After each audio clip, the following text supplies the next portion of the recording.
Assalamualaikum warahmatullahi wabarakatuh. Hasanan, sa'ubayyin an ta'limil qira'ati wa tabi'atu amaliyatul qira'ati. Ta'limul qira'ati. Tu'tabarul qira'atu maharatan asasiyatan min maharati ta'allumi ayyi lughatin ajnabiyyatin. على الرغم من التأكيد على أن مهارات الاستماع والتحدث أكثر أهمية، ومع ذلك ونظرا لقلة فرص ممارسة اللغة شفهيا تصبح القراءة مهارة بديلة تعلم لغة أجنبية. من خصائص عملية القراءة في اللغة الأجنبية أنها هي أداة هذا المتعلم لاستمراره في التعلم وأداته أيضا في الاتصال بالإنتاج الفكري والأدبي والحضاري لأصحاب اللغة المتعلمة سواء في الماضي أو الحاضر. Membaca adalah keterampilan penting untuk mempelajari bahasa asing apapun, meskipun ditekankan bahwa keterampilan mendengarkan dan berbicara lebih penting. Namun, karena kurangnya kesempatan untuk berlatih bahasa secara lisan, membaca menjadi salah satu keterampilan alternatif untuk belajar bahasa asing.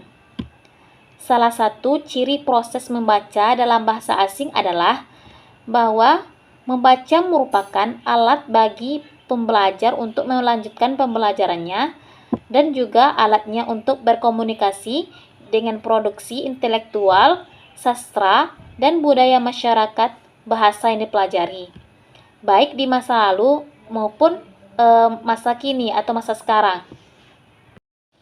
طبيعة عملية القراءة.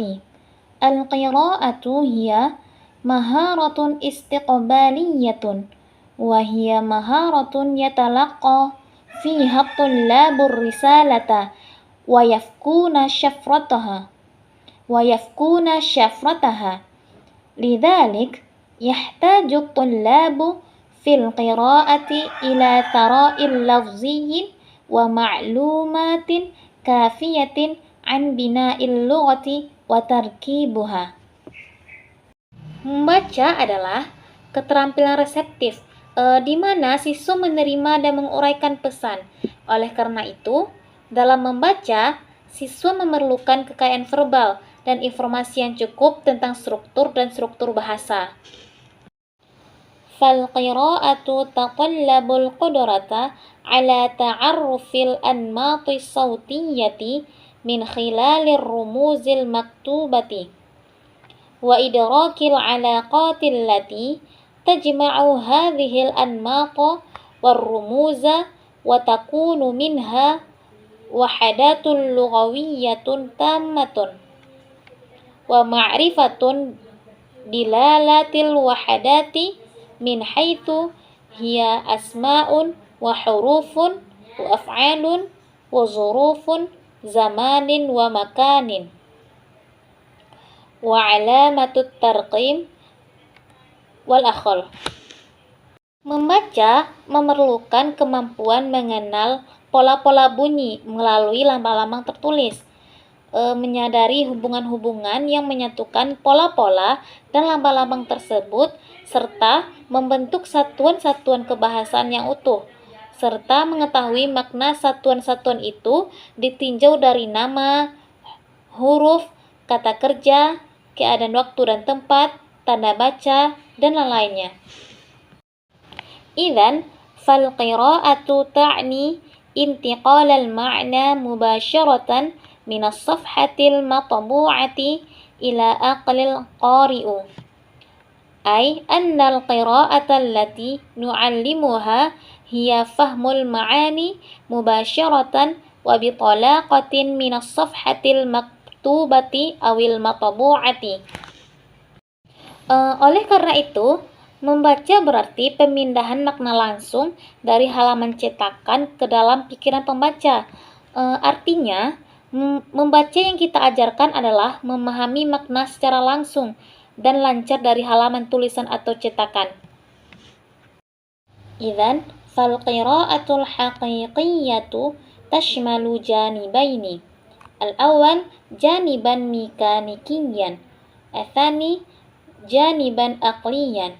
Wa bihadzal mafhumi mayyizat wal jarifriz fil qira'ati baina nasyataini.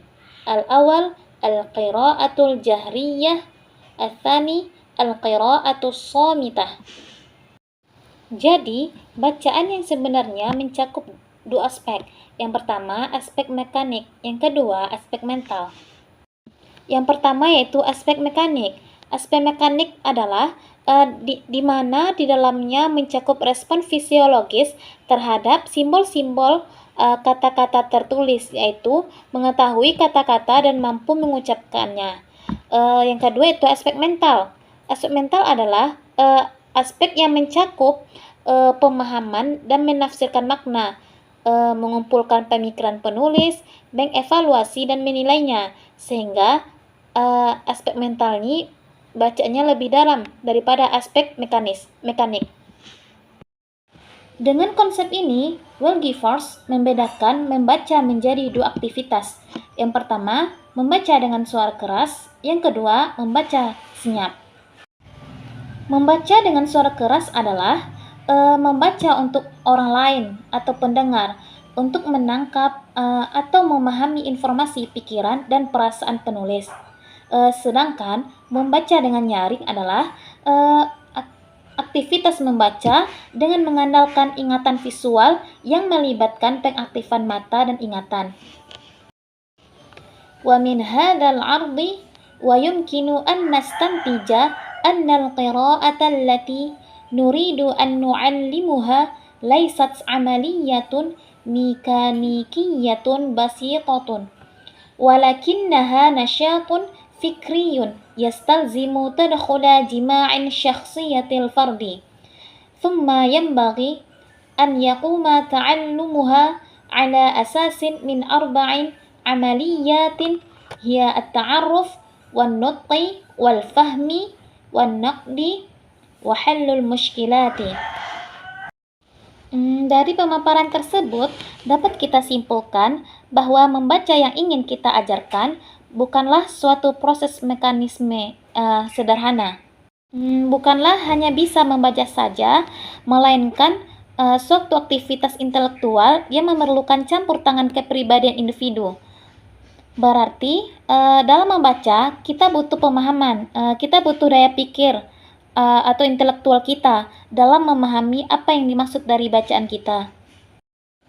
Oleh karena itu, pembelajarannya harus didasarkan pada 4 proses: pengenalan, pengucapan, pengertian, kritik, dan pemecahan masalah.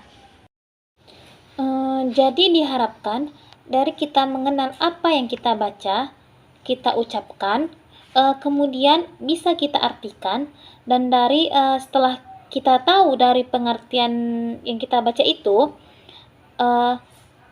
kita bisa mengkritik bacaan apa kelemahan atau kelebihannya, sehingga kita bisa menimbulkan sebuah pemecahan masalah. Kita bisa mencari solusi atau pemecahan masalah bacaan yang kita baca. Akhirul kalam. Assalamualaikum warahmatullahi wabarakatuh.